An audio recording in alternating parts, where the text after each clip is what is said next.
Bom dia, pessoal. É, retomando aqui, euzinho. Hoje a gente vai tratar um pouco sobre uma das questões talvez mais emblemáticas aí do ensino de ciências e de física de forma geral, que é o paradigma da mudança conceitual, né? Bem, eu não vou fazer uma recapitulação histórica disso, porque a princípio a maioria dos artigos vocês vão encontrar isso, né, nas atividades também. Aí para a aula não ficar muito longa, né? Mas duas questões que a gente pode pensar a partir disso, que esse paradigma ele nasce a partir de uma perspectiva construtivista, né? Então ele tem duas premissas que devem ser levadas em consideração, né? A primeira delas é que o aluno ele precisa estar ativo no processo de aprendizagem, né? Então, qualquer proposta que leve essa perspectiva em conta, ela deve ter essa preocupação, né, de que o aluno até tem uma preocupação não apenas técnica, né, de colocar o aluno para fazer, mas naquele sentido que a gente colocou sobre mobilizar, né, o aluno ele tem que ser envolvido de certa forma com que ele se coloque como processo ali, como material para o processo de aprendizagem, né? Uma outra questão também é que as ideias prévias dos alunos, né, eles desempenham um processo fundamental no processo de aprendizagem aí de qualquer conceito, né? Então, uma das questões que se levantou a partir desse paradigma da mudança conceitual é que ele começou a ser relacionado diretamente com o processo de aprender ciência, né? Por que isso? Porque se a gente for pensar na física, né, a gente estuda basicamente fenômenos, pensando no conteúdo de ensino médio, que normalmente se ensina, a gente trabalha com conteúdos que estão relacionados ou que existem, né, no cotidiano das pessoas, né, velocidade, aceleração, várias questões que se relacionam com a experiência das pessoas, né. Então, esse processo de mudança conceitual, ele traz um pouco essa perspectiva de ser sinônimo de aprender ciência, né? E leva essas duas questões em consideração, não tanto apenas pelo processo de mudança conceitual, mas pela questão construtivista em si, né? Então, toda a proposta construtivista, de certa forma, leva essas duas questões como pilares talvez fundamentais, né, de toda a proposta construtivista. Então, esse modelo de mudança conceitual, né?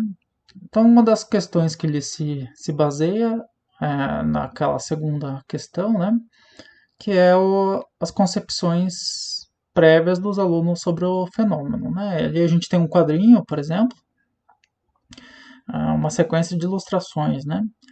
Então, esse quadrinho aqui ele pode ser usado para tentar ver quais são as concepções prévias dos alunos, né? O que eles interpretam do fenômeno. Então, ali é como que eles conseguiriam ver a árvore, né? Então, você tem ali a fonte primária de luz, né? Que é o sol. Aí você coloca alguns aparatos, né? Um que produz como se fosse um sombreamento sobre o observador e outro que tampe completamente o sol, né? E aí, como eu já tinha falado em outras aulas, né? Aí, tanto através de uma ilustração, né, que ele pode fazer com setas de luz, que seria apropriado que ele fizesse isso e também escrevesse, né, sobre essa representação. Lembrando que muitas vezes uma representação ela é do ponto de vista do aluno, né? Por isso que é importante a gente conseguir ter dois meios de tentar entender o que ele está querendo passar para a gente. Então é tanto a ilustração como uma descrição do que está acontecendo. Então, pensando nesse paradigma da mudança conceitual, né? Então ele precisa, de certa forma, apresentar condições para que esses conceitos científicos sejam acomodados na estrutura cognitiva do estudante, né? E esse processo de acomodação e simulação a gente vai ver um pouco mais para frente, mas essa é uma condição para a aprendizagem do conteúdo, né? E também o que se deve levar em consideração é a ecologia conceitual, né, que cada indivíduo já tem. São os conceitos que ele já traz, a hierarquia entre esses conceitos, a relação entre esses conceitos, que é, digamos assim, o perfil conceitual do aluno, né? A partir de que estrutura conceitual ele desenvolve as suas objetivações do mundo. Uma das questões também características desse modelo de mudança conceitual é que ele preconiza que existe a necessidade de uma insatisfação daquela explicação, né, que é construída a priori por essa concepção prévia do estudante. Então, a partir dessa insatisfação, né, o aluno, ao tentar resolver um problema, se sentiria insatisfeito com aquela forma de explicar, de aquela ecologia de conceitos para tentar resolver esse problema. E assim, ele se apropriaria desse novo conceito, né, do conceito científico. Então, essa insatisfação era algo fundamental, né, para esse modelo de mudança conceitual. Então, esse novo conceito ele tem que ser inteligível e plausível, né? E mostrar que que é frutífero, né? Pode resolver outros problemas. Isso daqui talvez me lembre um pouco de algumas epistemologias da ciência, né? Que tratam normalmente da migração de uma teoria para outra, a partir dessas mesmas regras, né? Dela ser inteligível, plausível e frutífera. Né? Principalmente, tem várias, Kuhn, Lauda, que pensam a partir dessa perspectiva. Né? Mas então, questões fundamentais. Né? Então, a gente precisa levar em consideração para esse modelo condições para que a teoria científica possa ser acomodada pelos alunos,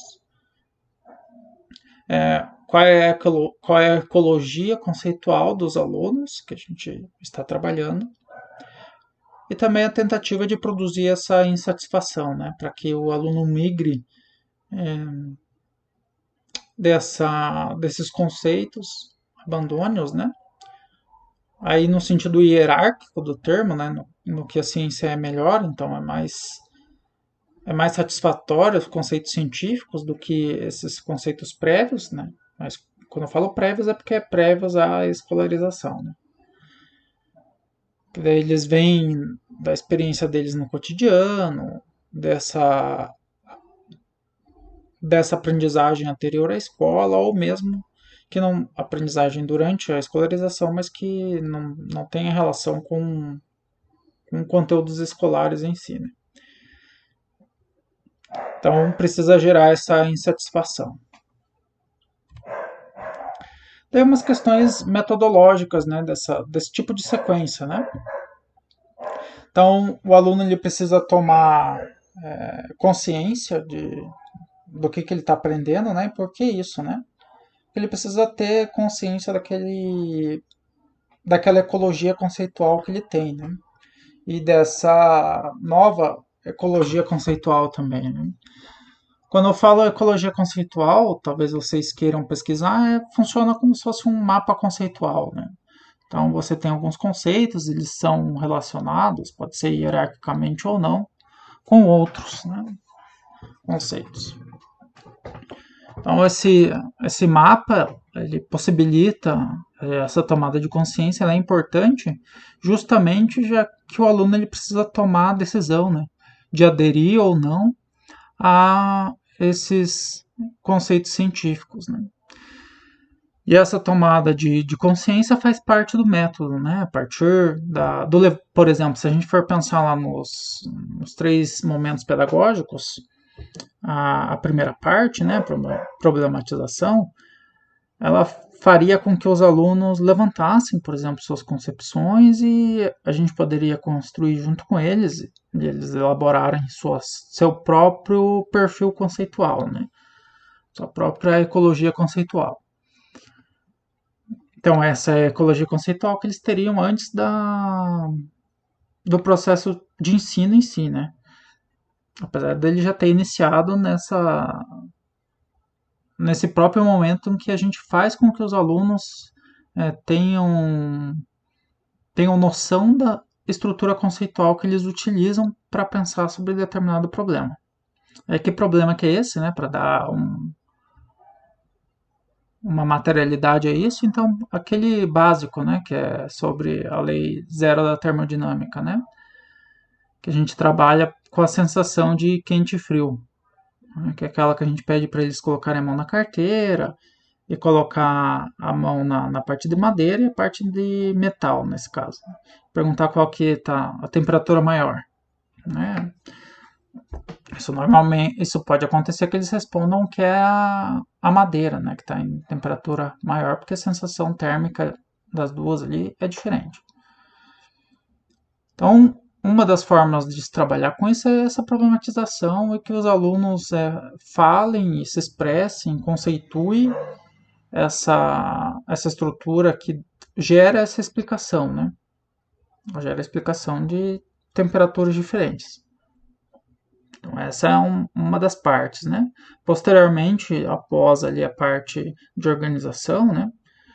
Eles vão ter que criar um outro perfil de conceitos que se relacionam mais propriamente ao perfil científico para eles poderem tomar a decisão, né? E essa decisão ela parte, de certa forma, desse conflito cognitivo, né? Desse problema que é trazido na parte de problematização e ele é trabalhado, né? Então, dois conceitos fundamentais, né, para a gente pensar nisso, é o conceito de assimilação e o conceito de acomodação. O conceito de assimilação é quando o aluno torna para si algo, um objeto de uma outra cultura, vamos dizer assim. Então, se a gente pensar os conceitos científicos, eles são um produto cultural, né, de uma parte da sociedade que produz aqueles objetos da cultura, né? Então, que são aqueles conceitos que estão expressos em livros, na fala do professor. Então, esse processo de assimilação, talvez, né, ele seja o primeiro processo, digamos assim, em que o aluno toma conta desses conhecimentos, né?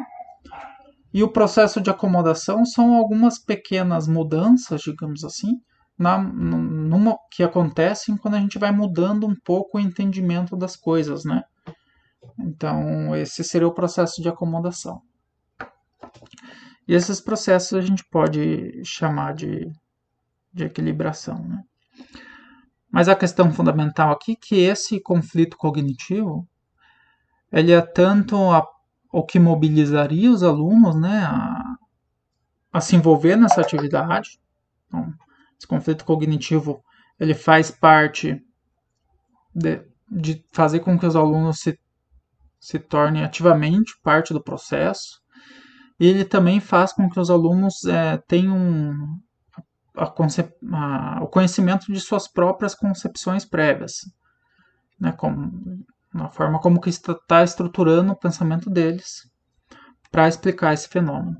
E a gente trabalha com o conteúdo específico da física, nesse caso, e esse conceito cognitivo ele traz essa mobilidade, né? Então, se a gente for pensar nesse sentido, uma das questões desse método é que ele precisa gerar esse tipo de conflito.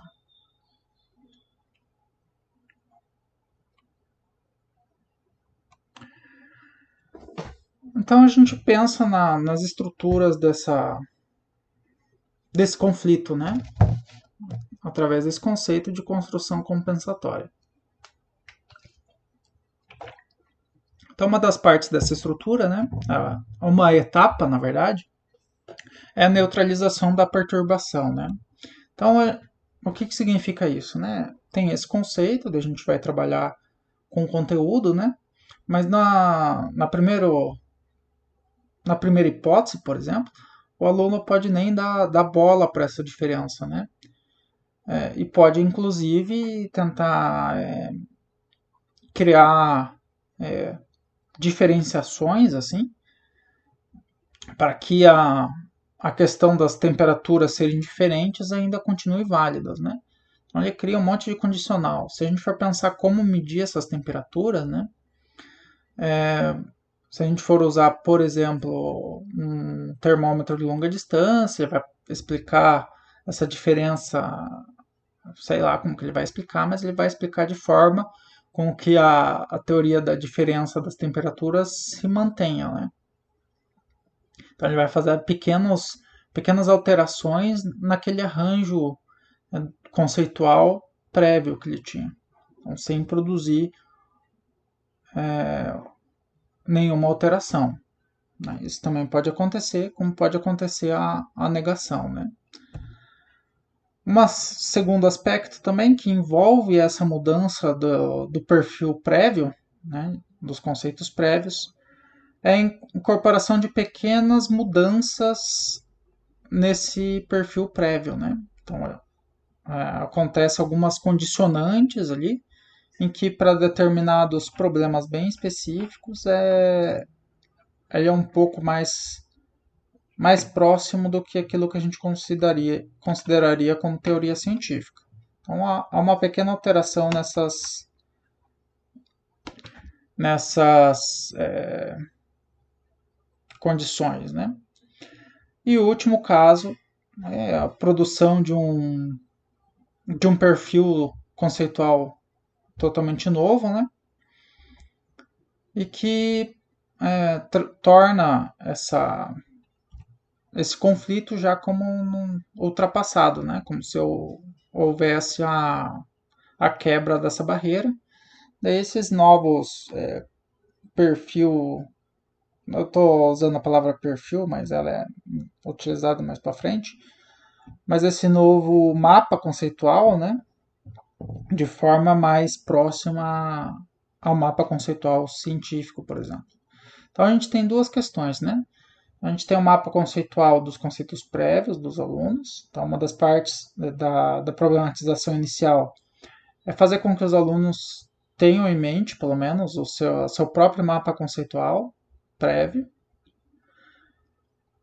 Daí a gente tenta produzir um conflito cognitivo, né? Então, pode acontecer, e são etapas também, né? E pode ser que fique barrado numa das etapas, pensando que são etapas evolutivas essas, né? A primeira é a neutralização da perturbação, né? Então ele tem aquele perfil conceitual, que funciona como se fosse uma teoria de leitura do mundo dele, e a gente tenta produzir esse conflito cognitivo. Então ele blinda esse perfil conceitual dele para esse problema, né? Ele pode ignorar esse problema, ele pode criar explicações que não alterem esses conceitos que ele já tinha. Né? Então, ele cria uma outra explicação. Ele pode fazer pequenas alterações também ali na B, né? Estou falando da B agora. Pode produzir pequenas alterações nesses conceitos prévios que ele tem para adequar a questões específicas, né? Porque a gente acaba levando problemas específicos.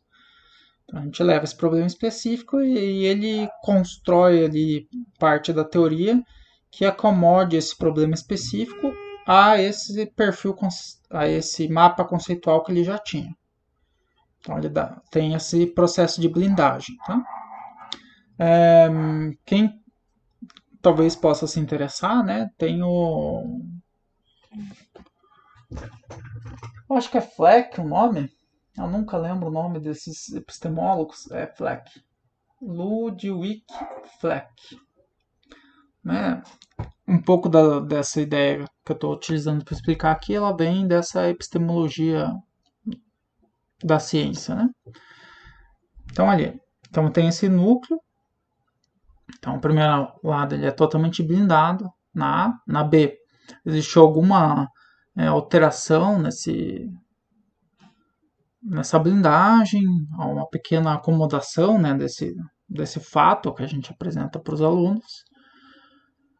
E o segundo caso, o caso C, né, é quando o aluno ele consegue produzir um outro mapa conceitual, né?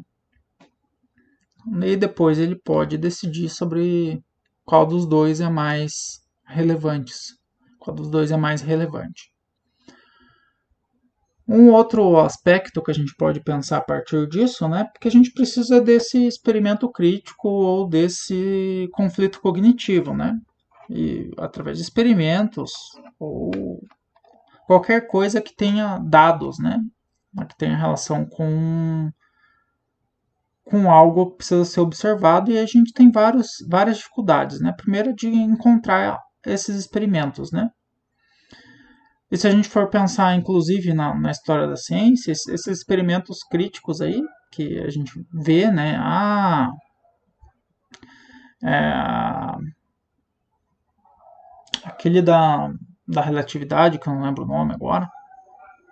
Mas, enfim, em geral, esses experimentos críticos, eles são construídos a posteriori, né? Eles são uma construção didática para se explicar determinada questão da física, né? Mas não são um construto histórico, né? No sentido de que ocorreu aquilo dessa forma. Normalmente esses experimentos críticos eles são produzidos depois, ou para utilizar didaticamente, ou alguém chama aquilo de experimento crítico quando faz uma narrativa um pouco mais equivocada da história da ciência. Então esses experimentos críticos em geral, assim, eles não existem dessa forma como a gente vê eles em livros didáticos e mesmo em algumas narrativas da história da ciência, né? E mesmo assim, eles ainda não. Vai ser difícil encontrar sobre todos os conteúdos, né, que a gente vai trabalhar. Então é complexo tratar a partir disso por várias questões, né? Inclusive tanto da questão epistemológica da forma de se trabalhar, quanto da questão prática mesmo, né? Dos materiais que a gente teria que ter para trabalhar todos os conteúdos que a gente trabalha.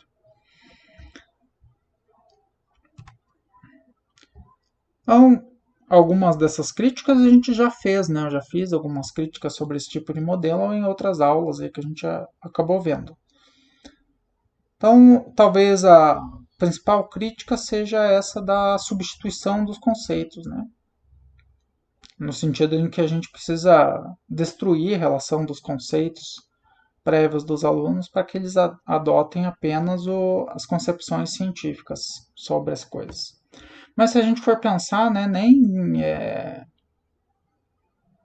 doutores em física têm um perfil construído a partir dessa maneira, né? E por que eu falo isso? Porque se a gente for pensar a estrutura dos conhecimentos, ela tem a sua materialidade no discurso.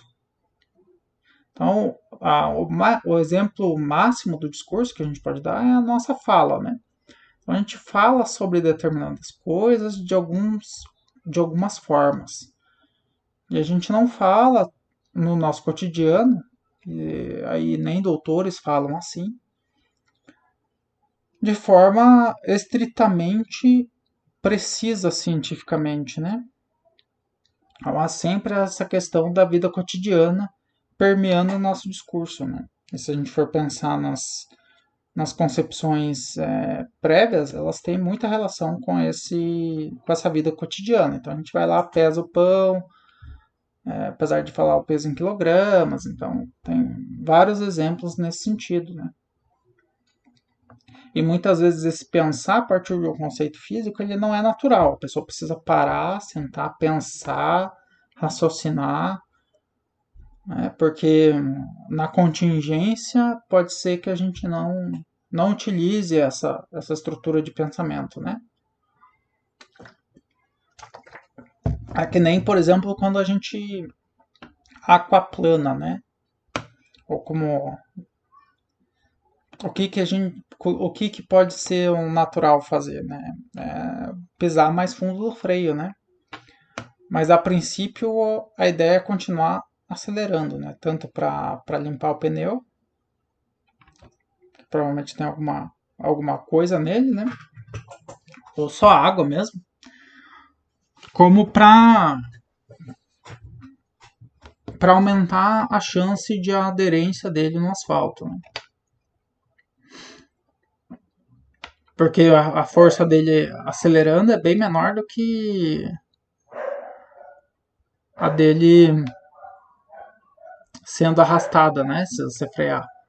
Então a chance dele aderir novamente ao asfalto ela é bem maior quando você acelera do que quando você freia. Então a gente tem essas questões que muitas vezes a gente não trata delas da mesma forma que essa minha explicação que eu dei aqui, ela não é 100% científica, né? Ela não é tão precisa cientificamente. Então essas questões muitas vezes elas não acontecem, né, dessa forma. Ou dificilmente acontecem. Né? Então a estrutura da substituição ela traz algumas complicações para a metodologia de ensino.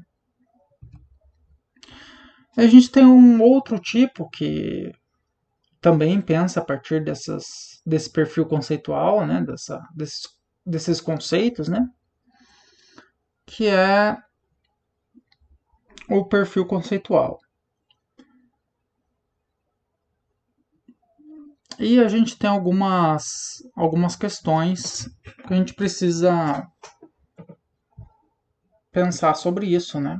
Então, da mesma forma como a gente trabalhou lá com os povos tradicionais, né? Então, esse conjunto de concepções ela é adequado a um determinado contexto. Né? O contexto científico, quando a gente for pensar sobre ciência, e por isso também é importante a gente trabalhar com os conceitos a partir da ideia de visão de ciência e de alfabetização científica, né? Porque esse contexto ele também tem relação com essa diferença entre você estar lidando no cotidiano e estar se preocupando com alguma questão socioambiental ou sociopolítica, né? Aí você precisa trabalhar com a ideia de como a ciência se comporta nesse tipo de aspecto, né? Para tentar ser menos ingênuo, né? Em questões que tratam de problemas técnicos científicos. E quando eu falo menos ingênuo é porque tem várias questões onde o pensamento científico pode ser acessado, né? Por exemplo, agora a gente tem o caso da vacina, mas poderia ser outra coisa, né? Outro problema socioambiental da comunidade em que a gente vive. E é nesse momento que a gente ativa essa zona conceitual científica, né? Esse modelo de ciência. Que normalmente a gente não está pensando nessas coisas, né? Quando a gente está vivendo o cotidiano. A gente acaba utilizando um perfil conceitual que tem relação com a nossa vida prática, né? Nossa vida cotidiana. E quando a gente precisa utilizar esse outro tipo de perfil conceitual, que é em determinada situação, em situação onde a gente precisa opinar, decidir sobre questões técnico-científicas, ele vai estar lá e a gente pode utilizá-lo, né? Dessa forma. Então, acerca do método, né? Uma das primeiras partes para a gente planejar, pensando a partir desse perfil conceitual, é tentar identificar obstáculos que o conhecimento prévio pode trazer para tentar com que os alunos se apropriem desse novo modo de pensar. Então, só lembrando, né, o que é um obstáculo, né? Lembrando lá do Bachelard, alguns obstáculos epistemológicos, eles têm relação com a forma como a gente pensa sobre determinadas coisas, né? Então, por exemplo, a não existência de espaço vazio é um obstáculo epistemológico. A gente animar as coisas serem basicamente como se fosse um objeto animado, elas terem vontade, vontade própria. Então, a pedra cai porque a vontade dela é ir para o chão, é um tipo de obstáculo epistemológico. Dar substancialidade para as coisas, né? Então, o calor é uma substância, são obstáculos epistemológicos.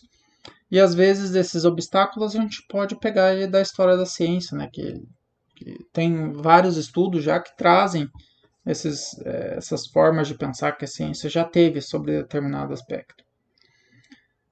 Mas isso também pode ser levantado a partir da conversa inicial com os alunos, né? Da problematização. E aí é a partir das ideias prévias deles, como é que eles pensam, por que eles pensam dessa forma, tentar entender, né? Eles estão substancializando, o que eles estão fazendo, né? Inclusive a não acreditar em instrumentos de medida, né? Não funciona, não calibra, que isso também já aconteceu, né? A não utilização de equipamentos, por exemplo, não se acreditar no funcionamento de equipamentos para fazer medidas. Então, esse conjunto de obstáculos que podem aparecer na aprendizagem, né, dos alunos, então a gente tem que tentar levantar eles, né? A gente pode talvez pensar nessas duas formas, talvez vocês consigam imaginar outras, mas eu consigo pensar nessas duas primeiras, né? Nessa conversa e principalmente durante essa conversa tentar entender o porquê, né, de determinadas ideias que eles têm sobre o assunto. E a história da ciência também, ela também traz alguns exemplos que a gente pode imaginar sobre isso, né? Porque se a gente não conseguir entender esses obstáculos, a gente vai ter um pouco de dificuldade de ajudar eles a superar esses obstáculos, né? Então, por isso é uma das questões importantes da gente ter em mente. E também dentro das nossas atividades, a gente precisa tentar fazer com que os alunos tenham noção de seu próprio perfil conceitual, né? Da sua própria maneira de pensar, dos seus próprios conceitos. Da mesma forma que a mudança, as metodologias de mudança conceitual também traziam essa questão, né? Então, não, aí agora não para o aluno decidir, né? Mas para perceber esses aspectos dessas ideias, né? E principalmente onde ela pode ser atuante, né? Isso a gente viu quando a gente trabalhou com a questão dos povos tradicionais, né? Então, a gente tinha os conhecimentos e os saberes tradicionais, e a gente poderia trabalhar com eles, né? Construir um mapa conceitual sobre esses saberes tradicionais, onde que eles podem ser atuantes, assim, onde que eles atuam. E a mesma coisa, daí a gente trabalha com os conhecimentos científicos, né? Onde eles atuam.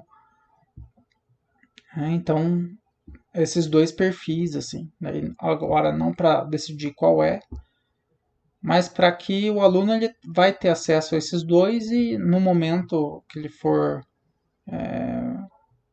pensar sobre o assunto, né, utilizar esse perfil, ele vai poder optar naquele momento qual é o mais adequado. E esse tipo de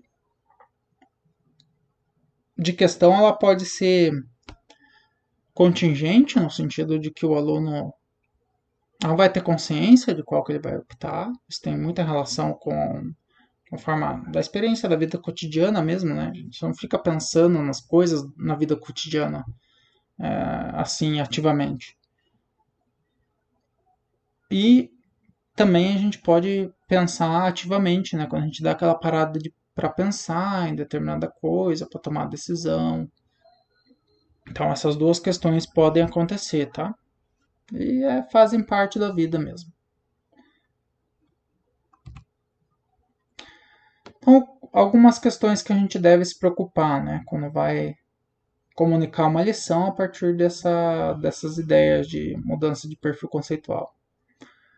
Uma questão importante, né? Pode haver várias interpretações acerca do que é para fazer e da forma como se chega ao resultado esperado, né? Quais são as estratégias que os alunos podem tomar para fazer determinada coisa. Se a gente for pensar, por exemplo, passa um resumo para vocês fazerem, né? Falo só isso para vocês. Pode ter muitos alunos que vão pesquisar resumo e vão achar várias formas de fazer resumo diferente. Pode ser o aluno que ele acha, não, o professor quer um específico. Ele vai perguntar para mim qual é. Provavelmente eu vou falar, né? Se eu não dei nada específico, pode ser qualquer tipo, porque todos eles atendem ao meu objetivo. Mas tem que levar em consideração que a interpretação do que é para fazer, de como é para fazer e como chegar a esse resultado, ela pode ser muito diferente daquilo que a gente tem a intenção de comunicar. Isso é muito importante quando a gente fala de exercício, né? Porque muitas vezes a gente acha um exercício bom, que os caminhos são esses, e os alunos resolvem aquele mesmo exercício utilizando outras coisas, né? Que não aquele pensamento que a gente achou que eles iam ter. Então, esse é um desafio. Uma relação entre sistema de suporte, aqui o que eu estou chamando de sistema de suporte é material curricular e o próprio professor, né? Que ele dá suporte à realização da atividade. Essa é uma questão que entra no jogo, né, da lição. E lembrar que essas representações da lição, elas não são equivalentes e nem estáticas, né, entre professor e aluno. Então a gente tem que sempre ter, de certa forma, um diálogo, né, tanto no início da lição, como no decorrer da lição, para que essa troca de sentidos entre o que é para fazer, como é para fazer, os conhecimentos que giram em torno da lição sejam sempre comunicados entre professor e aluno, para que o professor saiba o que os alunos estão pensando, para também ele poder auxiliar eles na realização da atividade, né? Porque se os alunos forem caixas pretas, no sentido em que a gente não sabe nada sobre eles, muito provavelmente a gente não vai conseguir ajudá-los, né? Então é uma questão que a gente precisa tomar cuidado.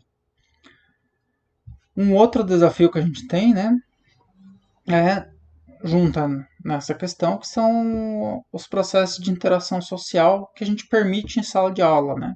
Isso tem relação com a forma como a gente distribui as carteiras, a forma como a gente organiza a lição, né? Se um aluno pode interagir com o outro, se o professor interage com os alunos. E uma outra questão importante é muitas vezes as formas como a gente faz a pergunta, né? Dependendo da pergunta que a gente faz, são perguntas que a gente já sabe a resposta. E dependendo da forma como a gente trabalha essa questão, né? Das perguntas que a gente faz, e a forma como a gente vai respondendo elas podem tanto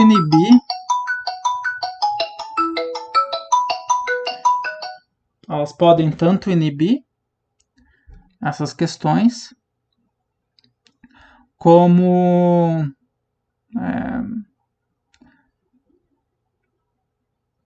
como fazer com que os alunos acreditem que só se eles tiverem a resposta certa eles vão poder responder. Então, um dos desafios, e talvez isso seja uma questão que também tem relação com a estrutura da escola mesmo, né? Como normalmente se faz perguntas em sala de aula e como se trata a resposta dos alunos. E talvez nem consiga, como professor, fazer isso da forma mais adequada, né? Da forma como eu estou esperando que vocês, enquanto professores, façam, é fazer com que as perguntas se tornem um diálogo, né? Então, ter essa estrutura, né? De não ser algo censurador ou avaliativo, né? No sentido nesse caso, pejorativo do termo, né?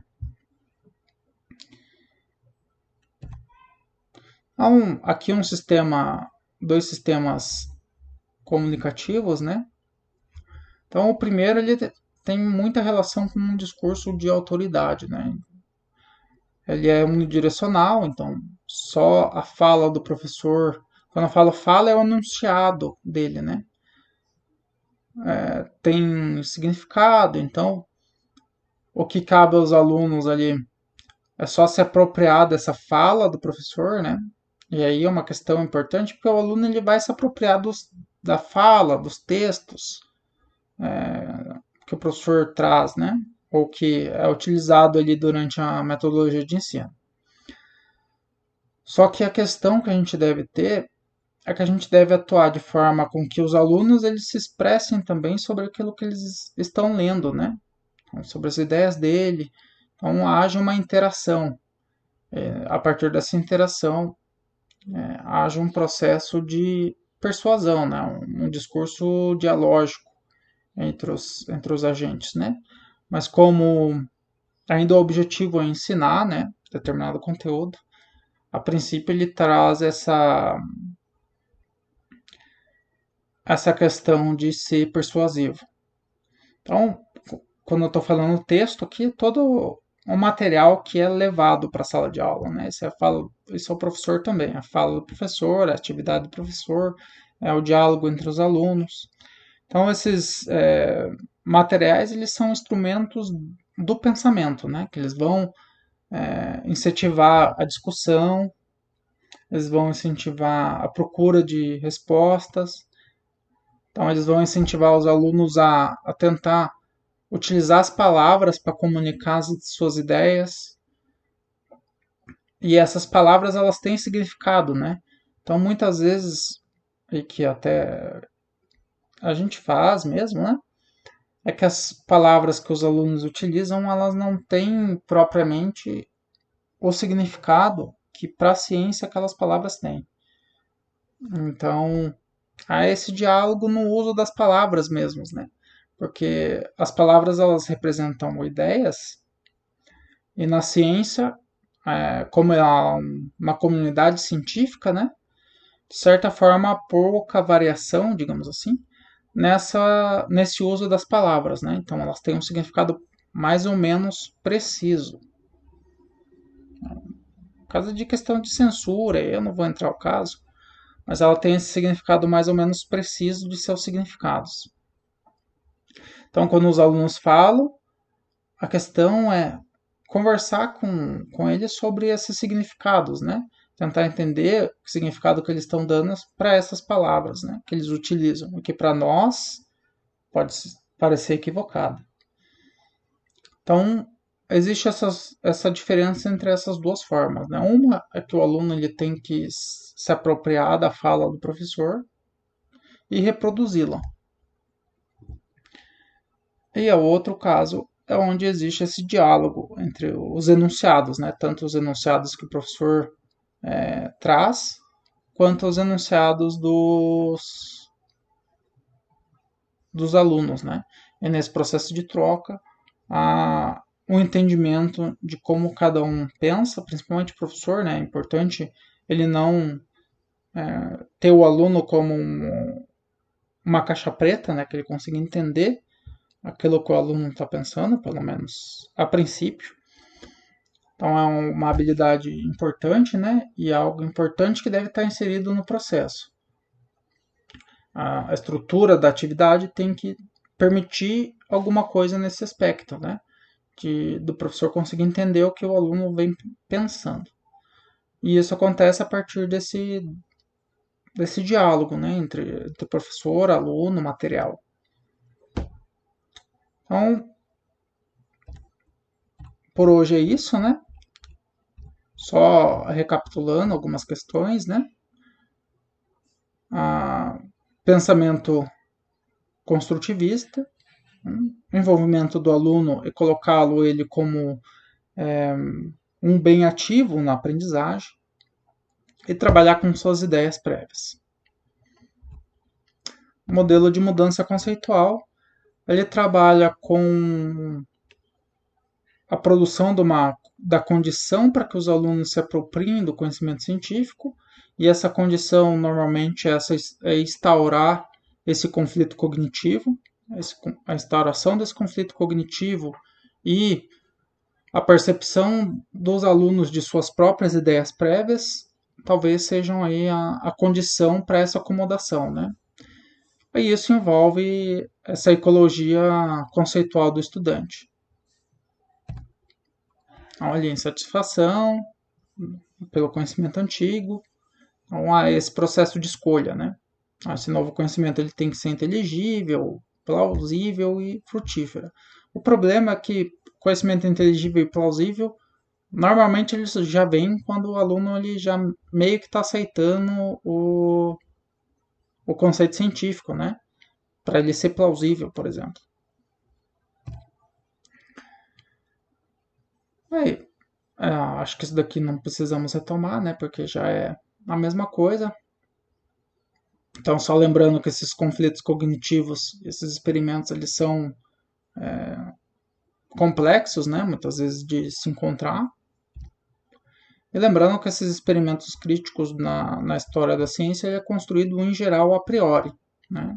Então, acontece um experimento lá que se percebe alguma anomalia, que muitas vezes nem é tratada como anomalia, né? Só é uma questão que pode ser estudada depois.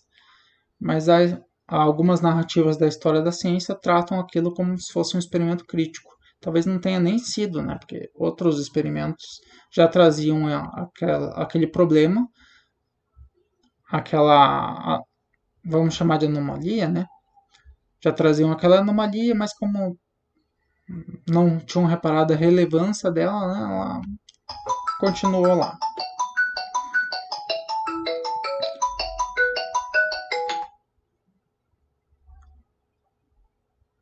É uma incorporação através de pequenas acomodações e assimilações.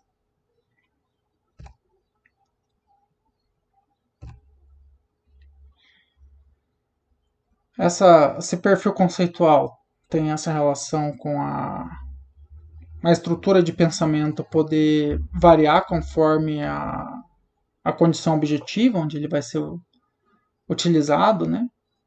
Então já não tem aquela ideia de suprimir as concepções prévias e fazer com que o aluno adote as concepções científicas. Não, é trabalhar na diferença mesmo e onde elas podem ser utilizadas, né? Pensando na questão da visão de ciência e na alfabetização científica, que são importantes, principalmente para o aluno perceber o espaço de atuação desses conhecimentos científicos, né? E percebê-los como importantes para a sua vida em sociedade também. De novo, ele também é um processo que exige com que os alunos entendam um pouco sobre a forma como eles já pensam sobre a realidade, né? Sobre o problema que está sendo estudado e, e as novas percepções. Alguns desafios da comunicação da lição. E eu deixo aqui para vocês agora a nosso último slide, né, antes das referências, que trata sobre dois modelos de discurso em sala de aula, né? A princípio, as suas características. Então, se a gente for pensar numa aula tradicional e apenas expositiva, ela seria essa de transferir significados, né? Apenas o professor fala e na avaliação apenas aquilo que ele falou é o certo a ser dito e quando é aquilo que ele falou é inclusive utilizando as mesmas expressões, né? E o outro discurso, que é dialógico, né? Ele prevê principalmente essa interação entre professor-aluno e aluno. E é uma questão importante, né? Porque a gente tem que tentar criar atividades com que o aluno não nos pareça uma caixa preta.